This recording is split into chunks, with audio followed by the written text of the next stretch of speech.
আজ হলো জানুয়ারি মাসের 6 তারিখ। তো জানুয়ারির শীত খুবই জমিয়ে কিন্তু ঠান্ডা পড়েছে। আজ কদিনই খুব ঠান্ডা পড়েছে, তো আজকে বেশি পড়েছে।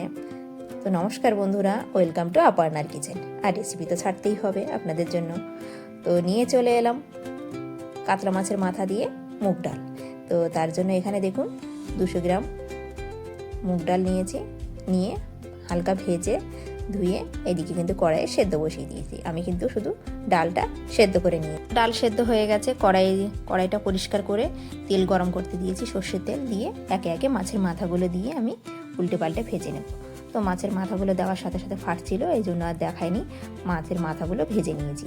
ভেজে ওই কড়াই দিয়ে দেবো জিরে, শুকনো লঙ্কা, তেজপাতা দিয়ে দেবো কোচানো একটা বড় সাইজের পেঁয়াজ দিয়ে ভাজা ভাজা হয়ে এলে এখানে দিয়ে দেবো আদা রসুন বাটা, আর দিয়ে দেবো টমেটো কোচানো, জিরে বাটা, নুন, হলুদ, লঙ্কা গুঁড়ো আর সামান্য একটু গোলমরিচ গুঁড়ো দিয়ে ভালো করে আমি মশলাটা কষিয়ে নিয়েছি। আর দিয়ে দেবো এখানে একটু জল দিয়ে ভালো করে মশলাটা কষিয়ে এখানে দিয়ে দেবো কিছু কাঁচা লঙ্কা চেরা দিয়ে আবারও মশলাটা কষিয়ে নিয়ে মাছের মাথাগুলো আমি দিয়ে দিলাম। তো ভালো করে কষিয়ে নিয়েছি, কিন্তু নেওয়ার পরে এখানে ডালটা আমি ঢেলে দিয়েছি। দিয়ে পরিমাণ মতন এখানে জল দিয়ে দেবো, গরম জল ব্যবহার করেছি। দিয়ে দেখুন ফুটিয়ে নামিয়ে নেবো। নামানোর আগে একটু চিনি আর গরম মশলা গুঁড়ো দিয়ে নামিয়ে নিয়েছি। তো আজকের মতন এটুকুনি, টাটা।